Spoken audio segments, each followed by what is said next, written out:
যে বাংলাদেশে কোনো মৌলবাদী দল এখানে ক্ষমতায় আসবে তার কোনো সম্ভাবনা নাই।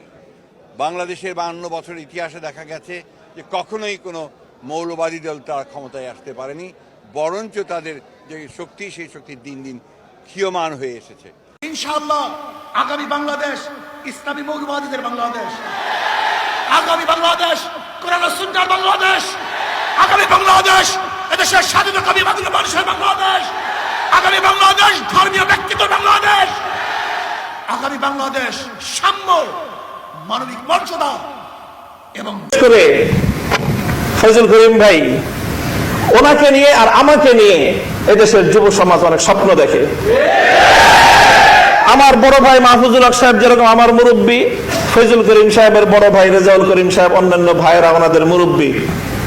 আমি ফজল করিম ভাইকে বলতে চাই, আমাদের বাবারা যেই জায়গাটায় কাজ রেখে গিয়েছিলেন মুক্তাঙ্গনের, আসুন হাতে হাত ধরি ময়দানে অবতীর্ণ হই, ইনশাআল্লাহ এদেশ থেকে বাতিল পালাবার পথ খুঁজে পাবে না।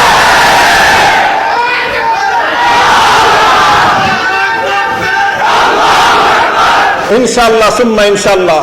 এগুলো শুধু কথার কথা নয়, শুধুমাত্র মঞ্চ গরম করার বক্তব্য নয়, আমি হৃদয়ের গভীরতা থেকে বলছি। ফজল করিম ভাইয়ের সাথে দীর্ঘ বহুদিন আগে, যখন তিনিও ফজল করিম না আর আমিও মামুনুল হক না, তখন আমরা দুইজন পল্টনের ওই সোহাগ হোটেলে বসে ফালুদা খাইছি।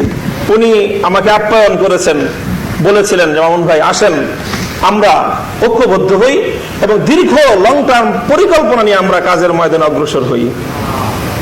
আমি সেই কথা স্মরণ করিয়ে, ভাইয়ের স্মরণ আছে কিনা জানি না, আমার স্পষ্ট মনে আছে তিনি আমাকে আপ্যায়ন করিয়েছিলেন জোর করে।